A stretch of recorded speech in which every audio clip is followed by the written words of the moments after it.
You're listening to a main feed episode. Go to patreon.com/Celtic Ligers where €5 a month gets you weekly full-length episodes, stray bonus content and access to the back catalogue.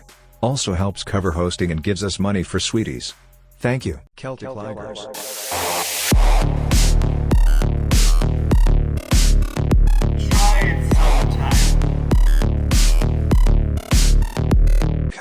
Recorded 1st of August 2024. Welcome to Celtic Ligers. Jeez. Show by two Ligers. Yeah. Go on. What more is there to say? I found a mouse in the garden today. Which garden? No, not the witch's garden. My mum, my parents' garden. All right. And what do you want, a fucking medal? And it was a baby. All right. And I picked it up and held it in my hand. Oh wow, that's nice. Yeah. What a touching moment. But then I didn't know what to do with it. So I just fucked it over the hedge. Well, what would you do? Just put it back where I found it. Maybe a bit more sheltered. Yeah, that's sort of what I did. It doesn't sound like it's what you did. The way you said that makes me think that's not what you did. Well, I didn't put it down where I found it, but I put it down nearby. That sounds ominous. I put it down nearby in the middle of the road. No, I put it in. It was in the back garden. I put it in the front garden. All right.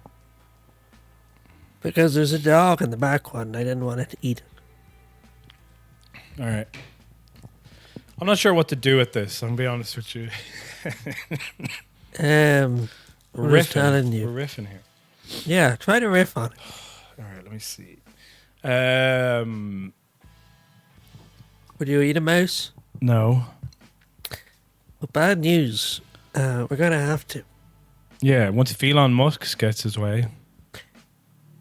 Once bugs, PvP get in. mice, yeah. One mouse per household. And then here's the worst part. They're going to take all your mice as well. They're like, these are the government's mice now. That's it. So I'm rich in mice as of today. Yeah. But if PvP get in, that will no longer be true. No, they'll take the mice and they'll redistribute them to spongers, lowlifes, people who are pretending to be disabled. Yeah. It used to be in my day, people were actually disabled. Yeah, we made sure. But now, waltz on in. Count your money. I have to. So what we'll do? You can say no, and you probably will now that I've offered you that option. But this is a popular segment in the show, which is called Television Review, where I'm going to give a review of a television show that I've watched. Okay. Okay. And I'm going to do it within the first few minutes of the podcast to make sure that the people who love the TV reviews, yeah, absolutely, hear that, Rob? Yeah. Listen up. Also, I'm sick, so if I sound really wheezy, I apologize for that. Don't apologize. Yeah, actually, I don't apologize for that. So it is a show called Braindead from 2016, and it is about a government employee learns that the cause for the disputes between two political parties is insects which are eating people's brains. And it's written by Robert King and Michelle King, who are famous for writing The Good Wife and The Good Fight. The Good Wife was a good show. Yeah, I heard it was good, Wife, but the Good Fight was like, I think it came out when like Hillary was running. It's 2017. I'm looking at the dates here. Well, they were right now when Hillary was running. Probably, yeah, maybe, but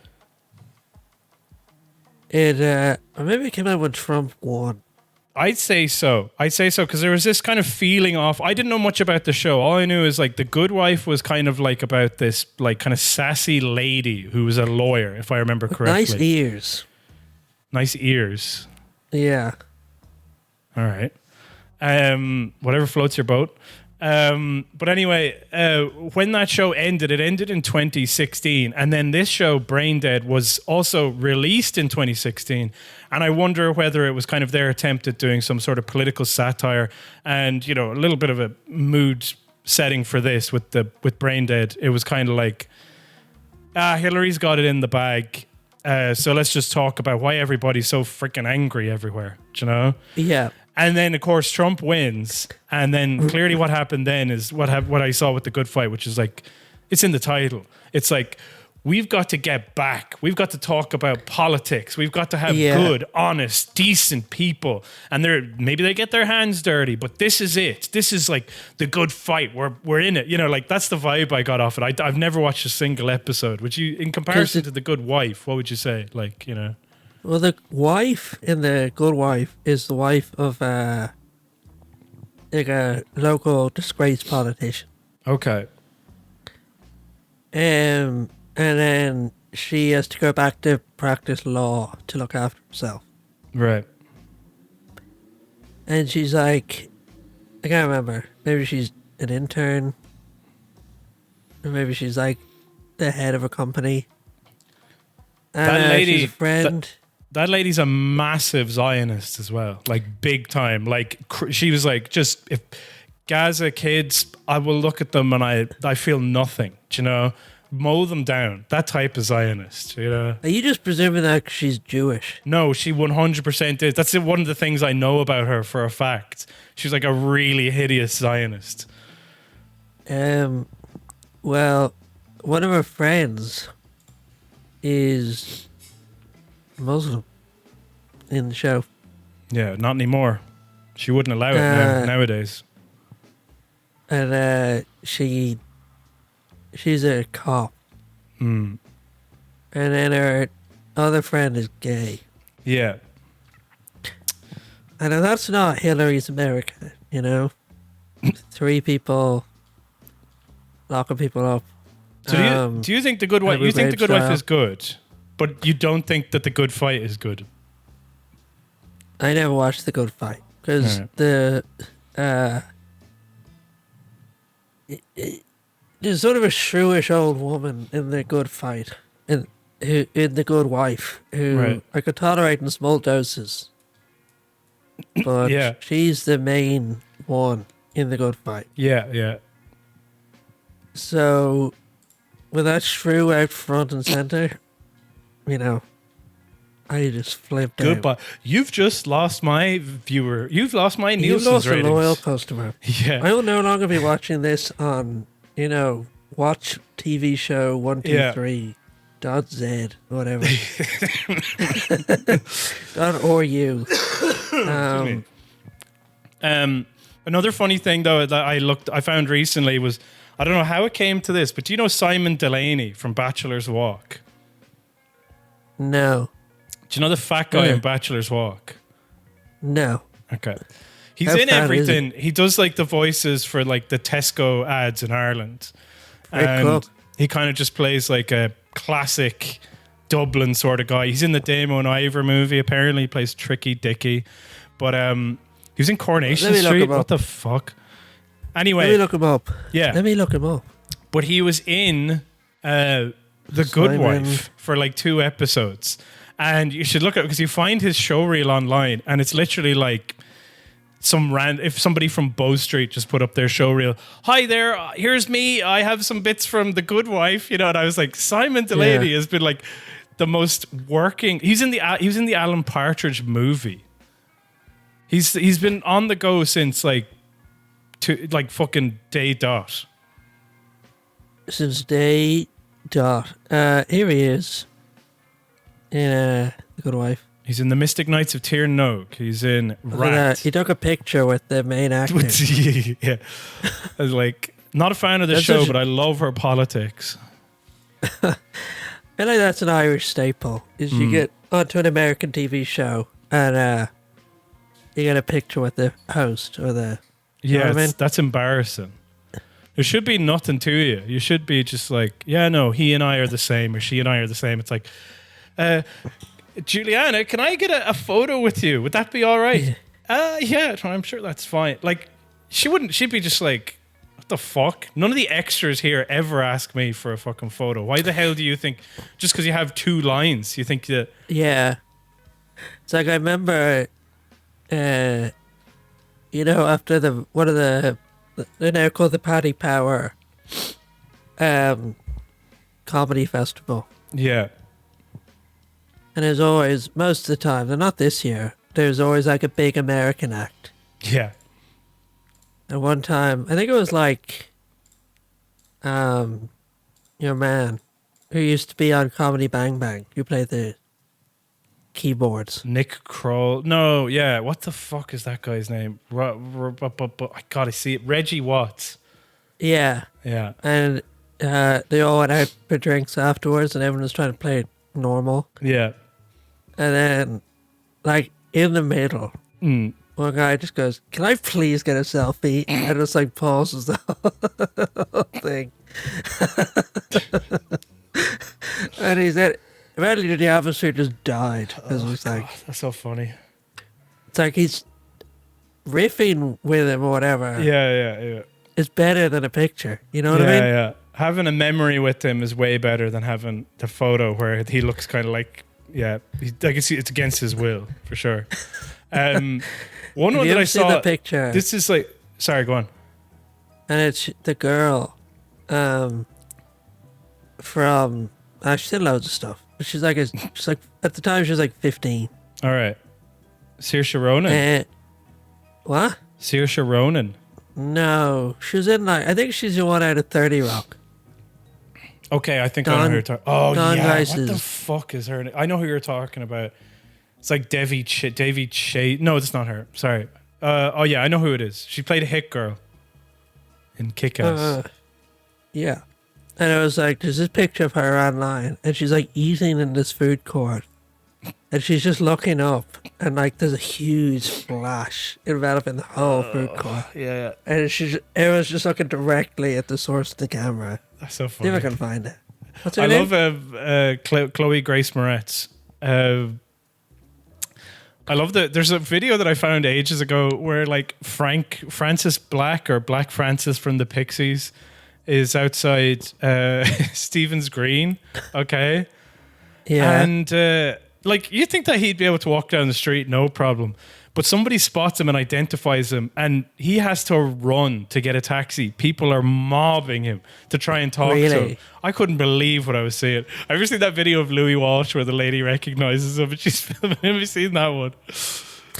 I'm going to send you this picture. Yeah, now. I do. Maybe it can be the art for the episode. Maybe it will be. I don't know how SEO works. We just have a picture of Chloe Grace Moretz from 10 years ago. That is so funny. That is so horrible, isn't it? Just like, come on, man. I know. Oh, that's good. That is very funny. No, there's a bit. Do you see the clip with Louis Walsh where he's in the car and the woman comes over? It's Louis Walsh, and her hands are shaking while she's filming. He's just like, he literally goes like this: "Shut up, fuck off, shut up!" Like people, because people are gonna see. We got Louis Walsh. Shut up, will you? Stop shouting. Stop shouting, you fucking name. Oh my god, he said me silly. Now, there's the other thing I wanted to say, just because it's kind of Irish focused for a second, was I saw Your dad like knows. a picture on Instagram of Kevin McGahern giving Reggie Watts a book written by Arthur Matthews. And I hadn't known that Arthur Matthews had written a book. But he was like, this is the funniest book I've ever read. And I gave it to Reggie Watts to kind of show him how like good Irish comedy. And I was like, oh, I'll buy that book. And then I started like reading it. I was in like a few pages in. I was like, what the fuck did Reggie Watts think of this? This is years later. I'll be thinking about what on earth did Reggie Watts think of that? I'll see it on my bookshelf and be like, let me just read it. Let me, no shade to Kevin McGahern, because I think that's better than,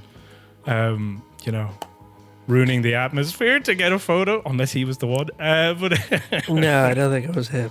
So listen to this. This is the name of the book.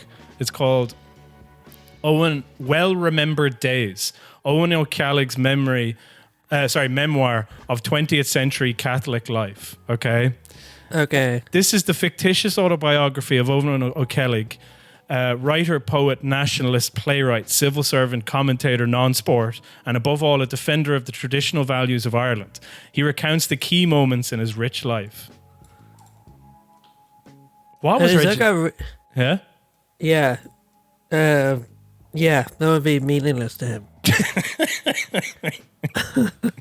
Well, I have it, and it means something slightly more, although I still feel quite alienated because I don't recognize the character at all, if I'm honest. Yeah. It's like, sometimes there's the same thing with Flann O'Brien.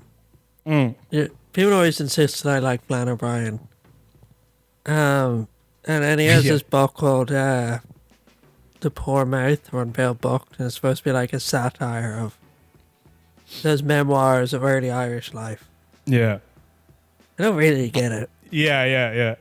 I don't really get his stuff at all.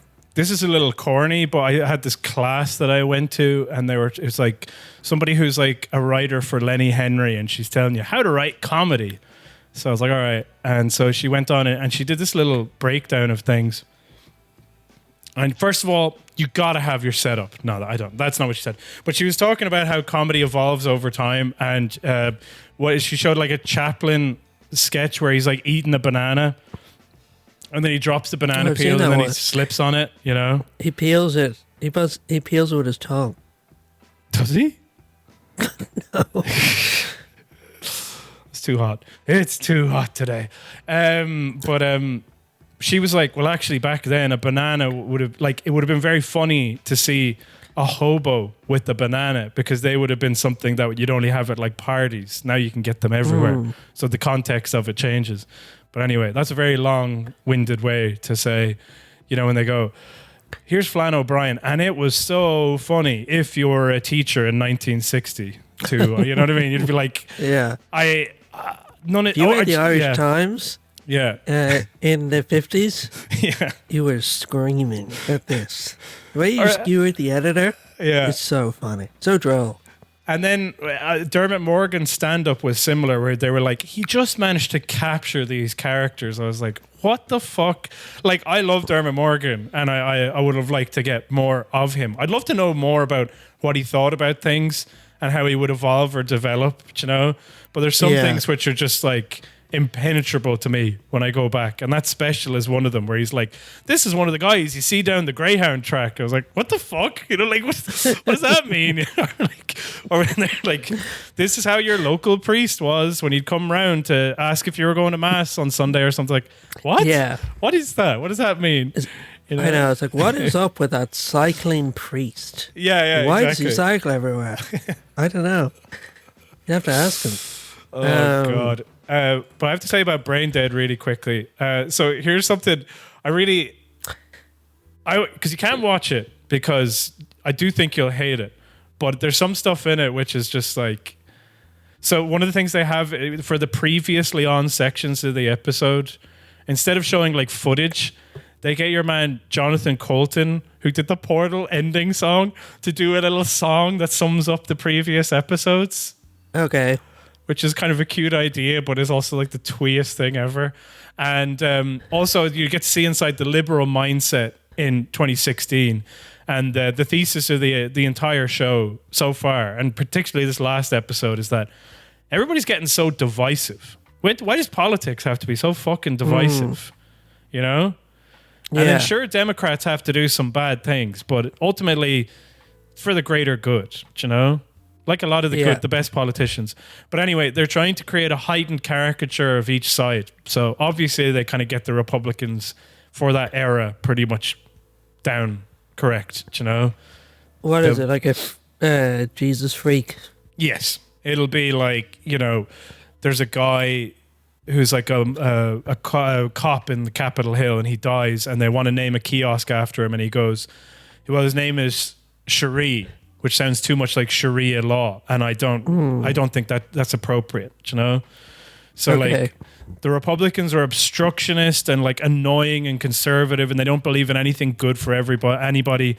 So then, and they have clips in this show because I guess they were editing it concurrently with this stuff, you know, and it would have been filming in 2015. So they have clips of like Hillary, Bernie, and Trump. Okay. Yeah. Yeah. And so they have to come up with something for what makes the Democrats so divisive. All right. So like, spoiler alert for anybody who gives a shit. There's like a bunch of bugs that come down from space like ants, and they crawl into people's ears, and then they eat parts of their brain. And then these people become part of sort of a hive mind, and they're incredibly angry and aggressive. And some of them are left wing, aka Democrats, and some of them are right wing, aka Republicans. All right. And the Republicans are just belligerent assholes. But the problem with the Democrats is that they're too soft and they just care too goddamn much. That's the problem. Right. They care about things when maybe it's inappropriate to care about things. So like, What do they care about? It's like, yeah. oh, these,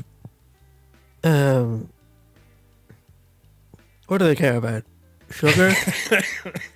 Excuse me. So, What do basically, ants care about?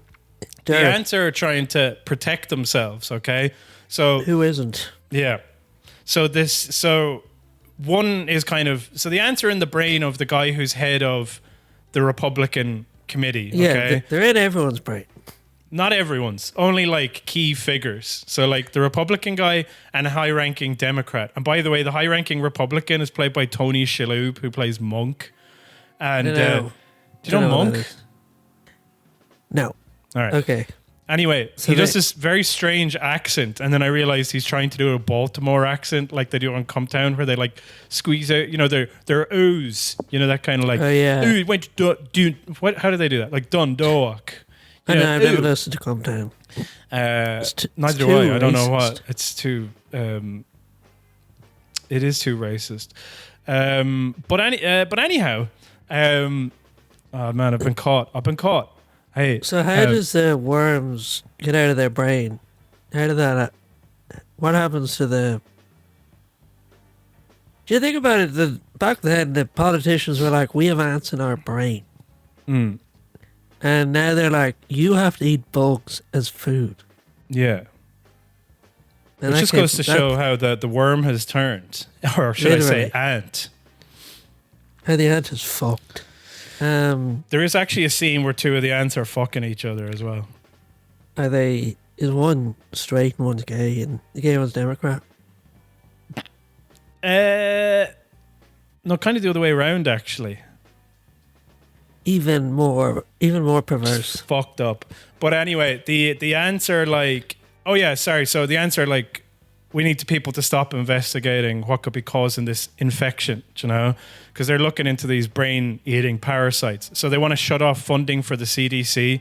So the Republican is naturally like, hey, I want to shut off funding for the CDC because it's a waste of money. COVID. Yeah. It's the Center for Disease Control. It's you're investigating bugs. That's a poor use of resources. Fine, eat that them. makes sense. But then the way that they try to get the Democrats with the ants in her brain to go against it is they're testing on freaking animals. And she's like, no, the poor animals. I care so much Yeah. about the animals. We have to cut off funding to the CDC. Yeah. You're just like, is I this how know. you see yourselves? Do you know? Like when the Democrats go home, the way they relax is by like pulling a monkey's tail I know. until a spine detached. Yeah, and then is this all about COVID? Is that what the message is? No, because it's 2016. Like, and then the next thing that happens, okay, so the bug's main plan is to start a war with Syria, okay? What and how does China fit into all this? I think China comes up as well, actually, funnily enough. Oh, yeah, it does come up. Sorry. So, like, what happens is, so you got your Republican, he's like, I want to go to war because I obviously love war and it gives me a big fucking hard on, you know? And we need to Yeah. go over there and fight our enemies who are trying to kill us. So that's what they. Yeah, we but then need they to need get to have their the. sugar cube. But then they have the Democrats, and it's like, well, the problem is that, and I swear to God, this is in the show, like that they have to come up with. They feel like they have to get around it. The problem is that Democrats don't want to go to war, okay, for those reasons, obviously.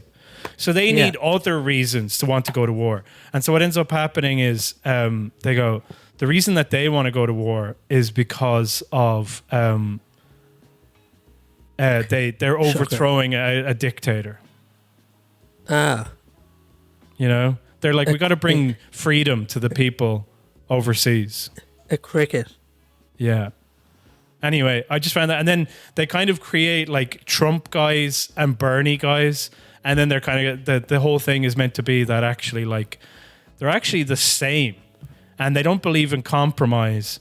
And they're just angry for the sake of being angry. And then one of the main characters, there's a guy who's like a documentary filmmaker who's meant to be like making an advertisement for their campaign against the war. And he goes, the war is being carried out by the 1%, okay? They want to get money off of weapon sales. And that's why this whole thing is coming on. Doesn't. And the show is basically going, ugh, that again? The 1%? Are you kidding me? It's ants. It's ants from outer space. It's like, no, it's just like, they're just like, can we just talk about the war? Why do we have to talk about the 1% all the time? Yeah. It actually turns out it's only because people are just getting so mad all the time. And everybody just needs to calm down and work together. Yeah. So Anyway. it's a pro-Occupy. You know the way they used to be Occupy Wall Street Yeah. and all that? This is Occupy the Anthill. Yeah. Hey, Capitol Hill looks more like a fucking anthill to me. Yeah. It's But anyway, full of that's the show. I mean, if people, sexless male. if you want to know, watch it. I made it about like 6 or 7 episodes in, and basically there was some little details that kept me going, and now I fucking hate it. But because there's only 13 episodes of it, I was like, I have to keep going. I have to watch the whole thing. Do you ever read about the woman who just slug in her brain?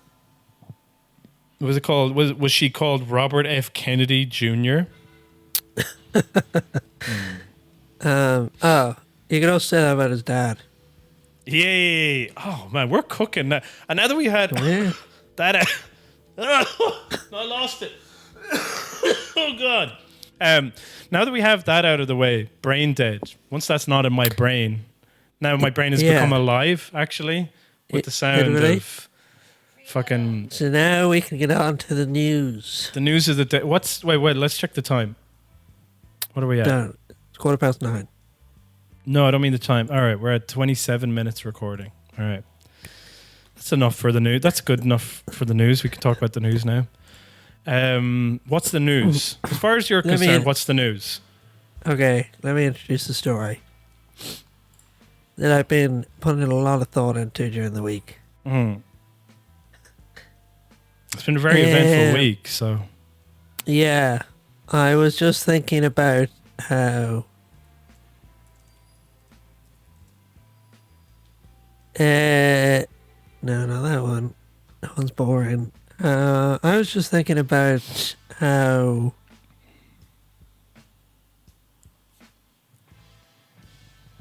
I was thinking of Ta-Nehisi Coates. Oh, don't be look. I already put that in as like fuck me. All right, don't read that. That's fucking. Some of these. So he's opened up one of the links, and sometimes I'm like, maybe this could be something. And this one in particular is one of the least somethings that there's ever been. They're gonna have to read it out now. Oh god! But I'm sure people are aware that you do 99% of the research. So. Well, okay, so first of all, just context for this as well. All right. Well, actually, maybe don't give a context. Maybe you read it like maybe everybody experiences like you just read it. Yeah. Thinking of Ta-Nehisi Coates writing on Shooter's original Secret Wars on the potency of MF Doom, choosing Dr. Doom as his namesake, of Secret Wars Doom being omnipotent, but so vulnerable and why he endured and resonated with so many people. His marginalization as a Romani man. What does that mean? So what's happened over the weekend is Disney have or Marvel have been basically just fucking everything up with their movies, except for like Deadpool and Wolverine seems to have been a big cash cow for them. But they have just pulled the emergency cord just rapid quick. Do you remember I told you that Jonathan Majors and they had like 17 movies with him in it, and now he's like guilty of like beating up loads of women? So they got rid of him, and they're like, what the fuck do we do for our tentpole franchises? And then they're like, let's get Doctor Doom, because we've got the Fantastic Four. Let's get Doctor Doom, one of the big villains. Yeah. And so then they go, who's going to play Doctor Doom? Takes off his mask at Comic-Con, reveals Robert Downey Jr. is coming back to the MCU playing Doctor Doom. Okay? Yeah. So anyhow, He this should be person... playing Dr. Groom. Now that's a scary... Did you ever watch that Saturday Night Live sketch, Robo Cholo, or Cholmo, I think it is? No. And it's like Dwayne Johnson is on the show, and it's meant to... They have a sketch, and it's like all these supervillains who are like... Yeah, okay. What was it? I've created the most... People are like, oh, I've got a machine that rains on you. It's like for this evil machine like thing. And then they're like, oh my God, I've got a machine that like, it's a giant magnet that pulls all of the coins in the world toward me, And then they got Dwayne Johnson going, yeah, I've made a robot child molester. And they go, what? That's horrible. It's like, yeah, that's the competition to create the most evil thing. It's just like, it's the robot who just exclusively molests children. Yeah. So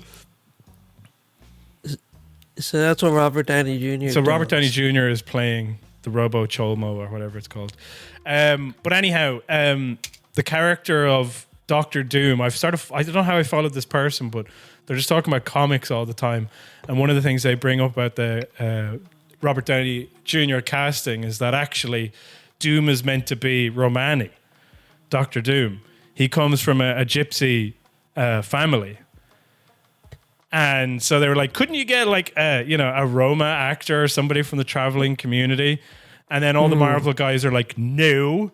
Who do you know who's got like the fucking pull and all this, who's Roma?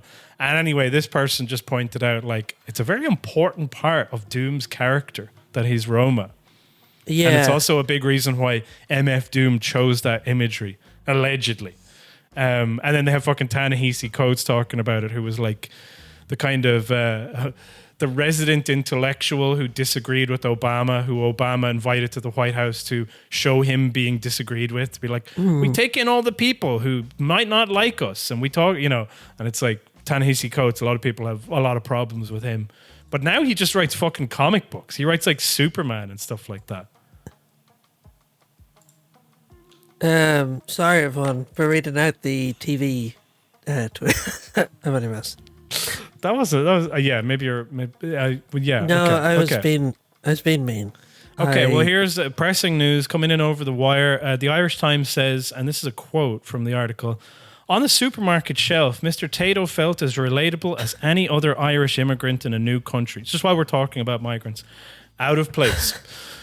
Mr. Tato felt as relatable as any other Irish immigrant in a new country. Out of place. Why would you put that in the subheading as well? The Irish Times just phoning it in.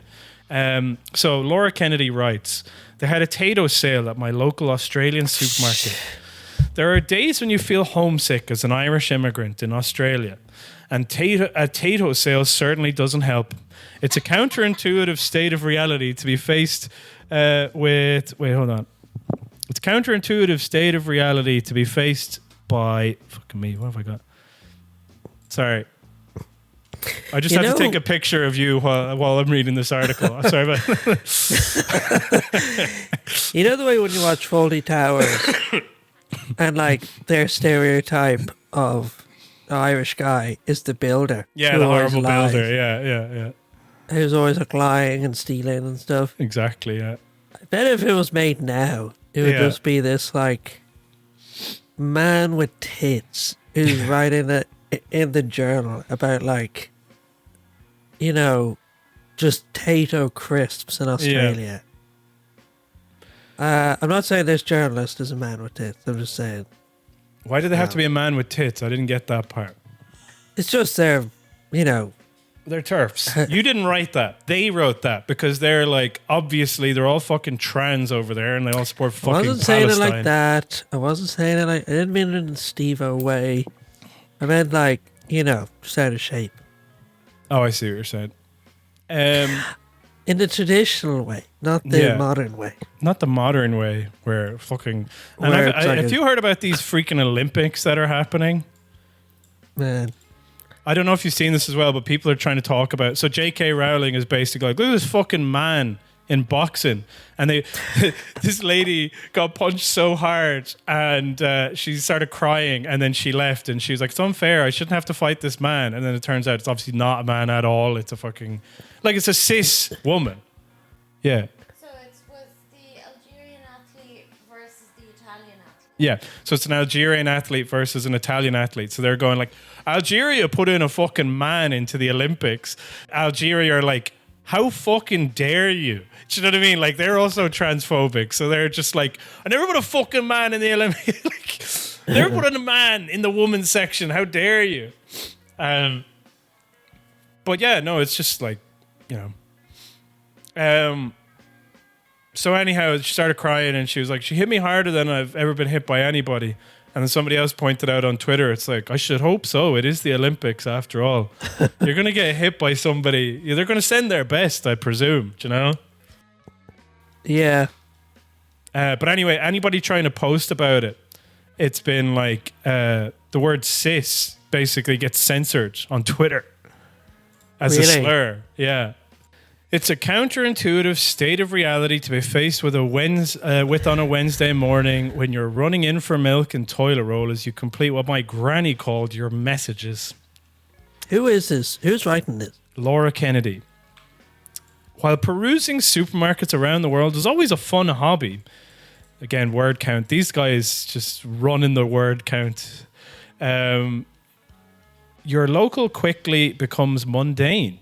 Even when you can buy an obscenely perfect avocado for about €1.20, and the citrus and tropical fruit selection looks fantastically different. Even this it takes is such a crazy article. It's like you go to Australia and the shops are different, but even that fades.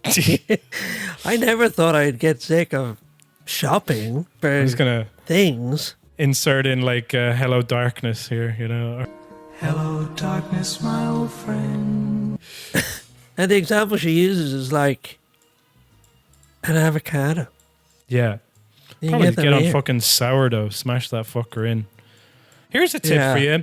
Get some sourdough bread. Now, pit an avocado. Smash that on top, okay? And then sprinkle on some sea salt. Try it sometime. It's unusual. Sweet but savory. Just don't plan on buying a house anytime soon. Yeah. Even if it takes you a month to realize that some vegetables have different names and it causes bafflement in the self-service aisle. But it looks the same. It looks the same. So you know what it's called. You know what I mean? guess in the self-service aisle, you have to choose it. But again, you're right. It would have a picture. So a red pepper is called a capsicum here, apparently. Unlike Sydney and Melbourne, Australia's capital, Canberra, does not have a significant Irish population. There is a substantial Chinese community, so you can easily lose time in the supermarket perusing various delicious foods not easily found at home. The ancestral Italian community is well established, so the pasta aisle won't let you down, despite the distance from Europe. But part of the joy of living on the other side of the world is discovering new foods and cultures. I'm going to read this whole thing, even though we're not having fun right now. So I'm happy to simply make the most of what I find when I head in to browse. I don't expect Australia to be like Ireland, though there is a lot of cultural overlap. And even when I miss home, I try to appreciate the differences and immerse in my new country. Here we go. I can get Barry's tea here, and that's really the only non-negotiable. So I'm happy enough. Cancelled, bitch. Yeah. We're a Lions household over here. If I was someone in Coolock and I was trying to get rid of migrants, I'd just print this out and I'd put it on the front door of the paint factory. I'd be like, this is what we're like. Do you really want to Yeah. be here? This is what we're like. Yeah. Yet a sale on individual bags of Tayto is a bit like having a sale on oxygen or chocolate. Against nature and just another sign of the unhinged times we live in, when up is down and unprecedented historic events pepper each week like it's entirely normal. Oh, that's no good.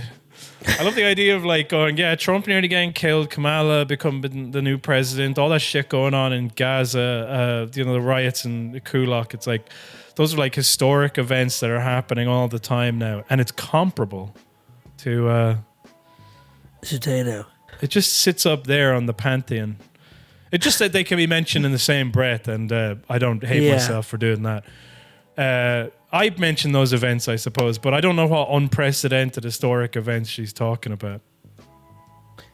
Maybe the 5th complete Ashling book being released. Is that out yet?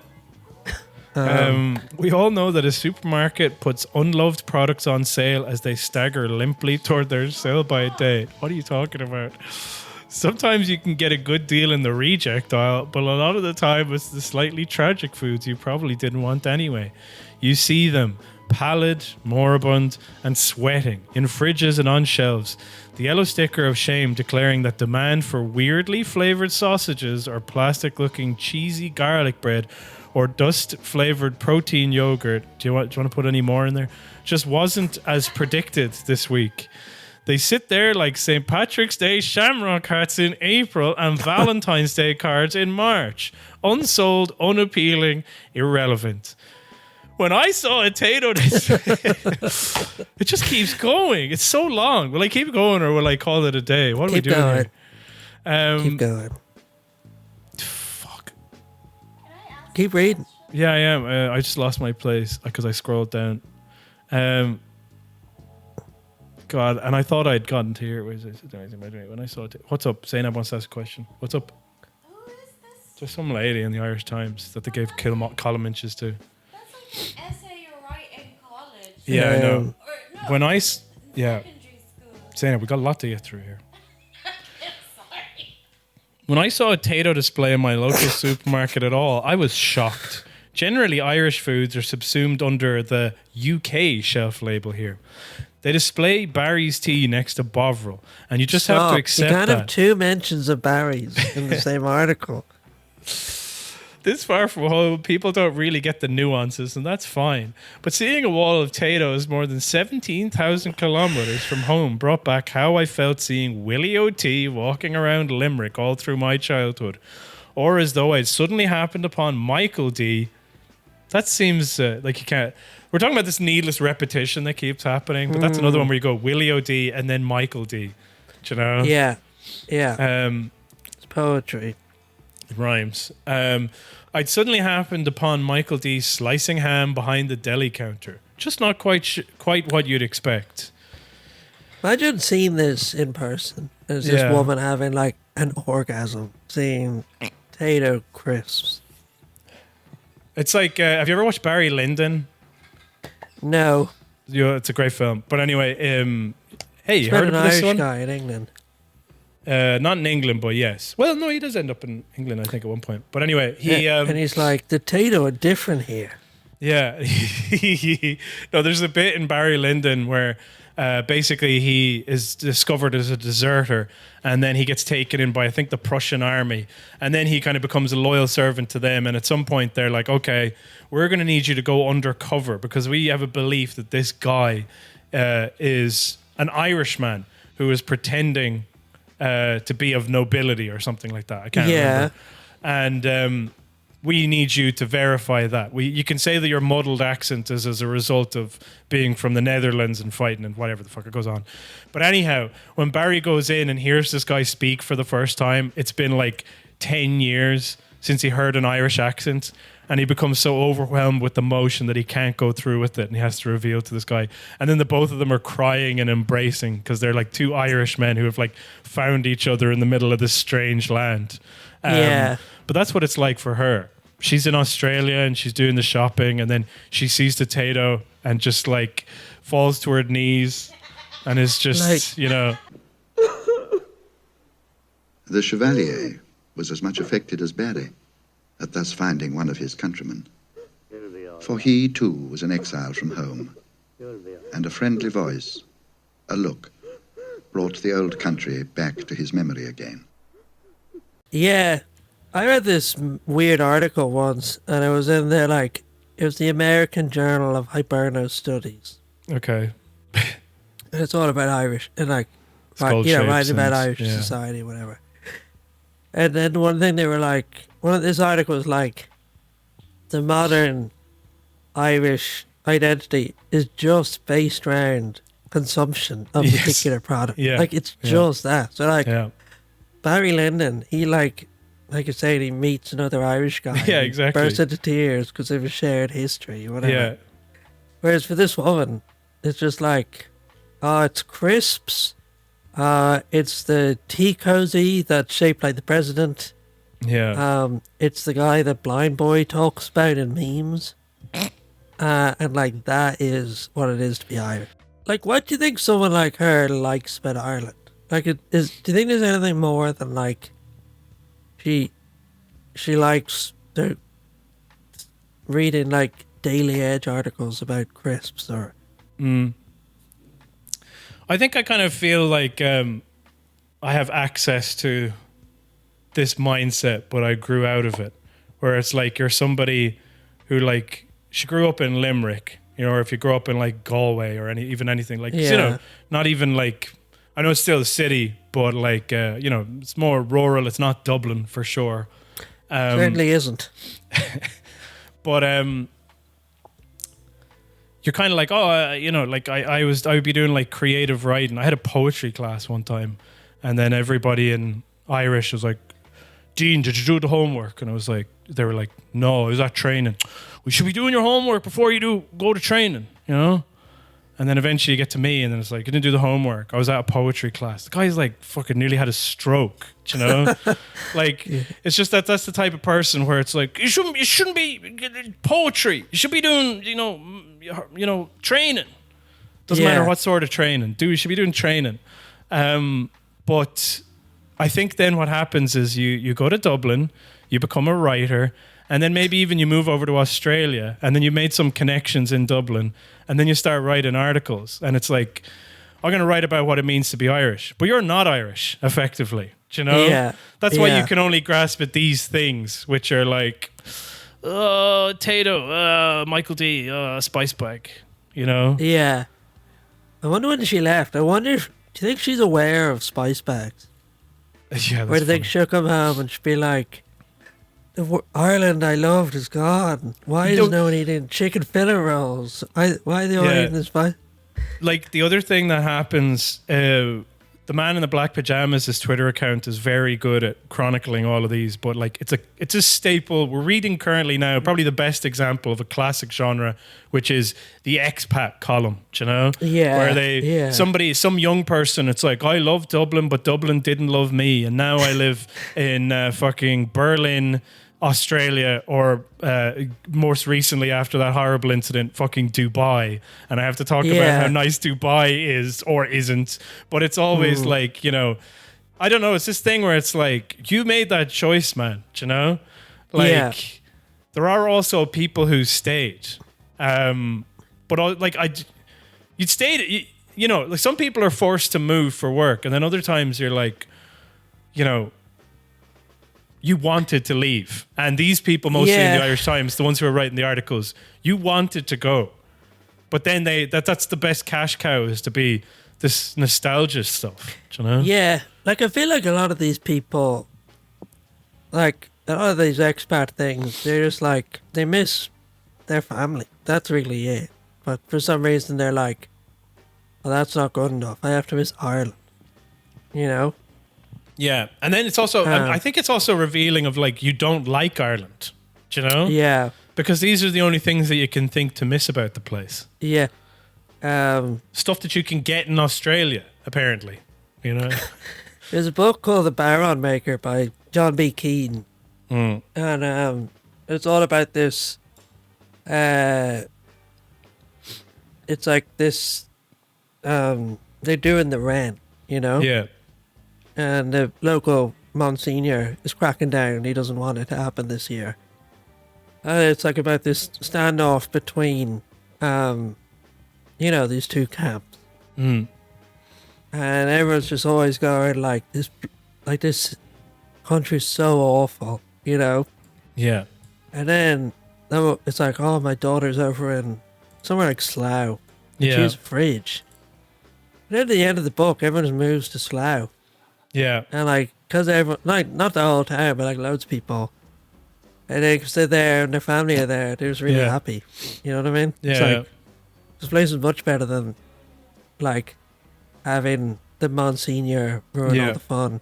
It's funny, there was a discourse, it was a while ago now, but there was an attempt by kind of younger people who were getting politically active on Twitter to be getting really angry at what they called boomers in Ireland, people who owned their house outright and they deemed conservative. And they were like, oh, I wish I could be you. I wish I could have gotten the schooling that you did. I wish I could have gotten a mortgage for a song. And, and then people are like, you're talking about the fucking 70s in Ireland. Do you know what I mean? It's that funny thing where it's like, it doesn't actually, it's not a one-to-one translation taking something from America and then putting it here.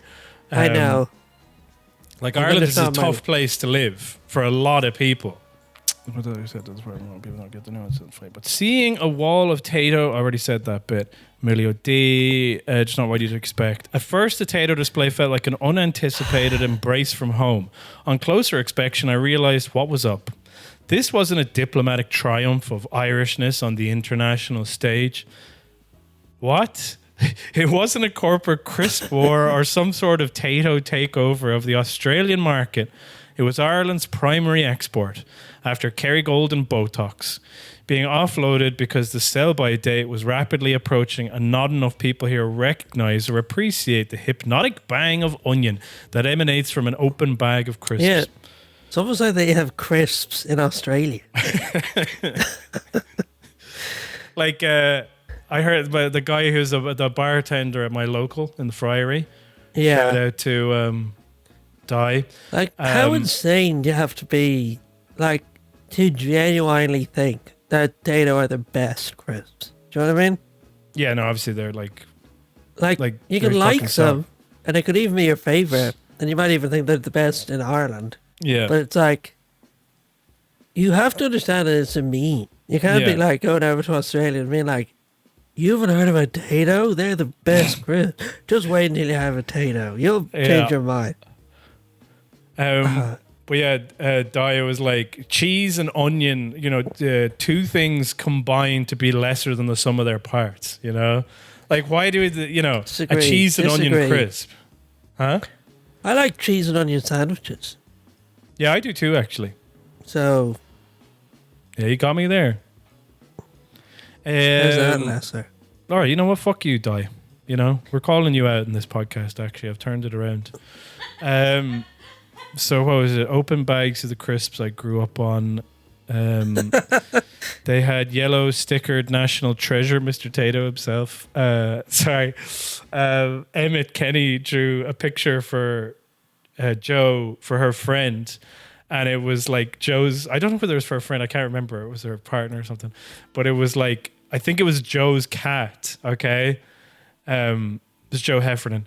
And it's being he's being ridden like a horse by Mr. Tayto from the south, who has on a kind of IRA style uniform, and the cat is eating the Northern Ireland Tayto that is dressed up like an Orange Order character. Okay, that would be funny. We should have that in our fucking shop, and maybe we can get a deal with Emmett going. Get that printed on a few t-shirts. By the way, we do have a print now, so the shop can get going. Let's roll. Huh? Yeah. Can get that out there for the hungry masses. Yeah. But that other one's not going up there. All right, fine. It's too sectarian. They had yellow stickered national treasure, Mr. Tayto himself. What does yellow stickered mean? I think it was the thing in Marks and Spencer's. Right. The creative mind behind meanies and pairing a pinstripe trouser with the freshly pressed red jacket, and there he sat, formally attired, rejected, humiliated. Meanies, do you remember that when Meanies came back? What was meanies? Or there was some crisp that everyone. Remember it came back, It's probably meanies, maybe. and everyone was like, "Meanies are back." I bring back mint whispers. That's all I'll say. That's all It I'll was fucking called like say. witch's finger or something. Mm. You Do you know what I I'm saw? talking about? Ghost head. Oh, ghost. banshee bones. Yeah. Okay. Do you know what? I was walking up a hill in Cork one day, and I found like on the ground. I guess somebody threw their rubbish over there like 20 years ago. Okay, Yeah. because just pressed into the dirt. Do you remember that Dairy Milk used to have like a marbled chocolate bar that had white and dark chocolate? Yeah, I do remember that. I really There was a like fucking those. wrapper for one of them up the hill. You should post that on Reddit Ireland. That is a common. If you want to get like 10,000 likes or whatever, I'm so bad it'll at be that. like. And what's funny is that like, so you genuinely found that.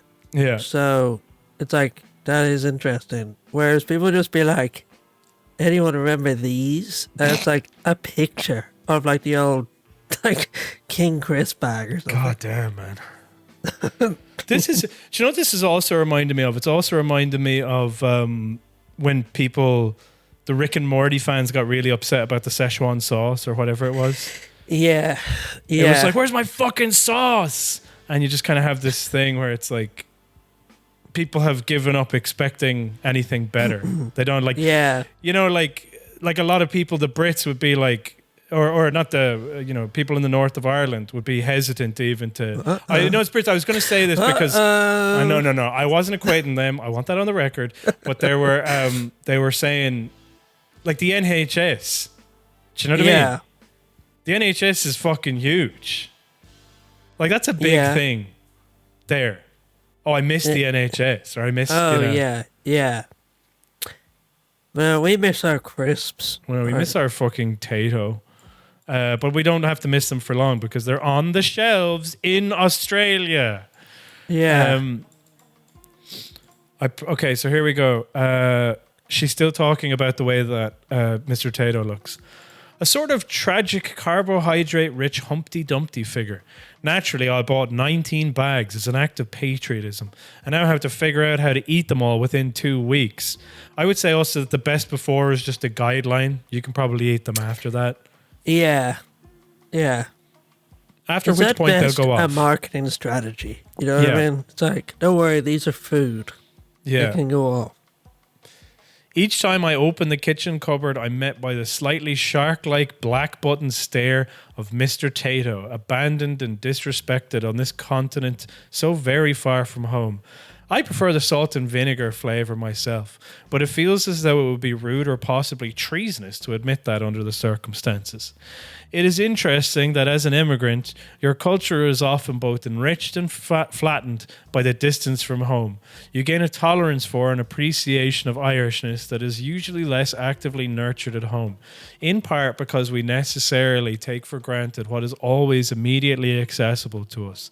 Also because it is fashionable amongst those who want to seem worldly to be a bit disdainful of where they come from, its colloquialisms and provincialisms and localisms. I don't think that's true for any Irish person. Not at all. Not at all. I think Irish people, when they leave, they spend most of the time. All right. It's not like this in Ireland. Yeah. Or like hamming it up. Like if I'm in London Yeah. as well, I find myself getting even more fucking tourist boardy, do you know? Yeah. And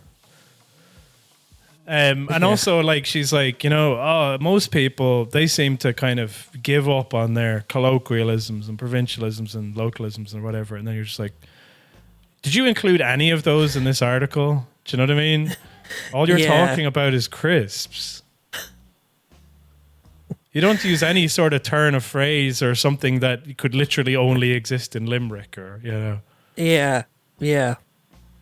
As someone who lives abroad, you can engage guiltlessly in these elements of Irish culture, while people at home mutter about how there's more to us than this.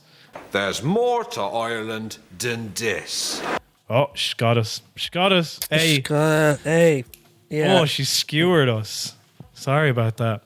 Seeing a bag of Tato in an unexpected location evokes all sorts of memories from childhood. But then on the other hand, exactly. On the other hand, you can become so hungry for connection to home that you reduce your own culture to 19 bags of crisps and feel a tiny hurt witnessing something so beloved where you come from. No, don't do this. Don't. At the end, you can't be like, actually, this article is bullshit. You know? You can't do that. Yeah. You've got one shot at... What?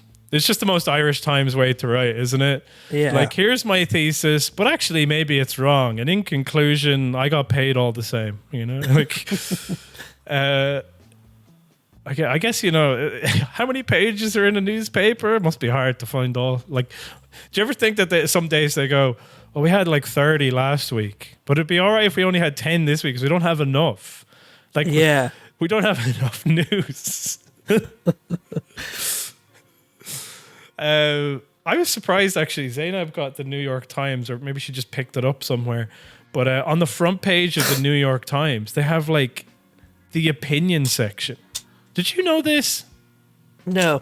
I would have thought that the front page is like, this is the news. Okay? Yeah. But on the front page of the New York Times, they have an opinion piece, and it was meant to be like, yeah, fucking Iran was asking for it. Just like, you shouldn't be allowed to do that on the front page of the fucking New York Times, you know? Yeah. So, where is it? For connection to home that you reduce your own culture 90 bags to feel tiny hurt. Witnessing something in those sub-level where you come on the supermarket shelf here. Now we're on the home stretch, and I do mean home stretch because there's only one paragraph left. And then a sign off line. On the supermarket shelf here in Canberra, Mr. Tato felt as relatable as any other Irish immigrant in a new country. Wow. It's going to take longer than I thought. Go past that one. That one's too. That's a reading series. That's the Irish experience. Like, okay, it's too loaded. It's too. I've got short-circuited, out of place, not entirely translating into his new cultural context. A bit foreign, and yet to figure out his place. And then the last line: "We've all been there." Right. Imagine looking at Mr. Tato and being like, "I might actually do that." We'll do, yeah. I will do that as a comic for the people in the know, to do Barry Lyndon meeting Mr. Tato and bursting into tears. That'd be funny. That would be good. Laura Kennedy, can I get a bit more information about this lady? Yeah, see if she's written any other articles, because that one was a real treat. Oh my God. She looks like 12 years old in her bio. I wonder what she thinks of, you know, King crisps or dairy milk, you know? It's the chocolate over there as good as the chocolate at home. Hey, probably fucking melt. Yeah. These are the key signs an apology isn't sincere. This is one of the headlines she has. For the sake of your mental health, stop trying to have an opinion on everything all this. Fuck off. These Preisner fucking acolytes. She cannot say that after she's written 500 words on like... Jesus Christ. You can't escape yourself abroad, but you can find someone you're less eager to escape from. It's no wonder so many of us are lonely. Friendship has become harder and more complex. Yeah, I'm not surprised she's lonely.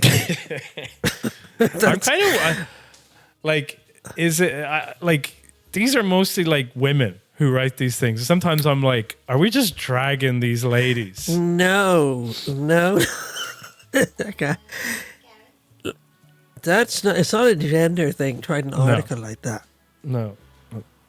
There's a headline from the Irish Independent with Stephanie Preisner. Where is it? Stephanie Preisner. I've succumbed to the allure of Botox injections. Now my forehead is serene, even if my bank balance isn't. Oh my God. Stephanie Preisner, I'm at the point I can no longer hold off on life insurance, so I took the first step and called a broker. This is probably in the theme of her buying that grave. Do you remember? Yeah, I thought it was familiar. Any other good ones? Let me just see. Oh, that's really stupid. That's really fucking dumb. She really is unbeatable on this because I thought like, oh, if I read some of these along with Laura Kennedy's headlines, they'll just fit into the same. But Stephanie Preisner is standing out on her own in the field of writing this fucking dreck. Stephanie Preisner, The Green Awakening. I secretly miss sleepwalking through the shiny days of free plastic bags, cutlery, and straws. Like, God damn. What's so good is that, like, with Laura Kennedy, she's saying something that's maybe true. The feeling's true, but it's completely not worth talking about. Exactly. Yeah. Whereas with Preisner, it's like no one has ever had that thought. You know, it's just like she doesn't like the green levy, but it's because she misses the smell of plastic bags. There's such a fucking mad desperation off of her. Like, so what happened is Laura Kennedy is like talking about like, all right, well, here's this observation that I had, which could just be a tweet, which is you just tweet out, just saw a pack of Tayto in Canberra. I could almost cry. Okay. Yeah.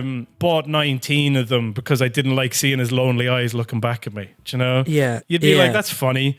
But she's like, oh, fuck, I need to stretch this out for an article. What do I do? And then what you come up with is like, you know, what's the feeling of being a stranger in a strange land? And that's what a lot of her articles are about. Whereas Preisner is like a professional young person who now is like married to a Fine Gael guy, or Fianna Fáil guy, sorry. And what about that game? That'd be crazy. Fianna Fáil guys. Imagine that. Oh, yeah. That game that was very popular during the pandemic anyway. So she's married to him. She's got like a kid. She's got like several successful little things. And she also has a house. And now she's contemplating all these things. But to my mind, she doesn't really seem to do anything but observe. So she doesn't have anything to say about these things. So then they just become like, you know, fuck, maybe this is an article. Does anybody miss plastic bags?